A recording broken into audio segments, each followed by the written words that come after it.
ಇನ್ನೂ ಇಚ್ಛಾದೇನು ಅಂತ ಅಂದ್ರೆ ಸಂಪುಟ ವಿಸ್ತರಣೆ ಅನ್ನೋಂಥ ಸಂದರ್ಭ ಹಾಗೆ ಇಲ್ವಲ್ಲ, ಒಂದೇ ಒಂದು ವೇಕೆನ್ಸಿ ಇದೆ ಅಷ್ಟೇ. ಅದನ್ನೇನಾದ್ರು ತುಂಬ್ತೀರಾ? ಅದನ್ನು ತುಂಬುವಂಥದ್ದು ಇನ್ನ ಚರ್ಚೆ ಏನು ನಡೆದಿಲ್ಲ.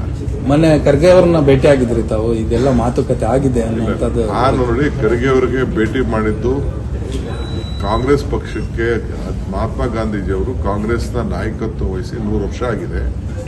26ನೇ ತಾರೀಕು 27ನೇ ತಾರೀಕು 28ಕ್ಕೆ ನಮ್ಮ ಇದಿದೆ, ಕಾಂಗ್ರೆಸ್ ಸಂಸ್ಥಾಪನಾ ದಿನಾಚರಣೆ ಇದೆ.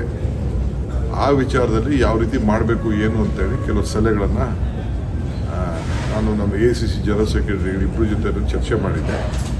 ಅದನ್ನು ಹೋಗಿ ಅಧ್ಯಕ್ಷರಿಗೆ ಗಮನಕ್ಕೆ ತಂದೆ. ಅವರು ಅದನ್ನು ನಮ್ಮ ವರ್ಕಿಂಗ್ ಕಮಿಟಿಲೂ ಕೂಡ ಚರ್ಚೆ, ಯಾಕೆಂದರೆ ಸುಮಾರು ಒಂದು 300 ಜನ ನಾಯಕರುಗಳು ಬೆಳಗಾಂ ಬರಬೇಕಾಗ್ತದೆ. ಬೆಳಗಾಮಲ್ಲಿ ಮಾಡೋಣ ಅನ್ನೋದು ನಮ್ಮ ಪ್ರಪೋಸಲ್, ಕರ್ನಾಟಕದ ಪ್ರಪೋಸಲ್. ಅದಕ್ಕೆ ಅವ್ರಿಗೆ ತಿಳಿಸಿದ್ದೀನಿ. ಸೊ ಅವ್ರು ಚರ್ಚೆ ಮಾಡಿ ನನಗೆ ಇವತ್ತು ಫೈನಲ್ ಆಗಿ ಏನು ಎಂಥ ಟೈಮಿಂಗ್ ಏನು ಅಂತ ತಿಳಿಸ್ತಾರೆ. ಎಕ್ಸ್ಟೆಂಡೆಡ್ ವರ್ಕಿಂಗ್ ಕಮಿಟಿ ಅಲ್ಲಿ ಮಾಡಬೇಕು ಅಂತೇಳಿ ಅದೊಂದು ನಾನು CM ಹತ್ರನೇ ಮಾತಾಡಿ CM ಏನೇನು ತಿಳಿಸ್ಬೇಕು ಅಂತ ತಿಳಿಸಿದ್ರು. ನಾನು CM ಇಬ್ಬರು ಮಾತಾಡಿಕೊಂಡೆ ಅಲ್ಲಿ ಡೈಲಿ ನಾಯಕರುಗಳ ಹತ್ರ ತಿಳಿಸಿದ್ದೀವಿ.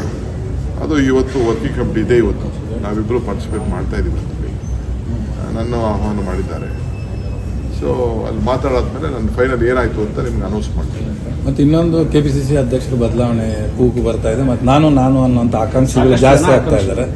ನಿನ್ನೆ ಕೂಡ ರಾಜಣ್ಣ ಅವರು ನಾನು ಆಕಾಂಕ್ಷಿ ಅಂತ ಹೇಳಿದ್ದಾರೆ. ಜಾರಕಿಹೊಳಿ ಅವರು ಪ್ರಸ್ತಾಪ ಆಗಿದೆ ಹೆಸರು. ಮೀಡಿಯಾಲಿ ಯಾವತ್ತೂ ರಾಜಕೀಯ ನಡೆಯಲ್ಲ.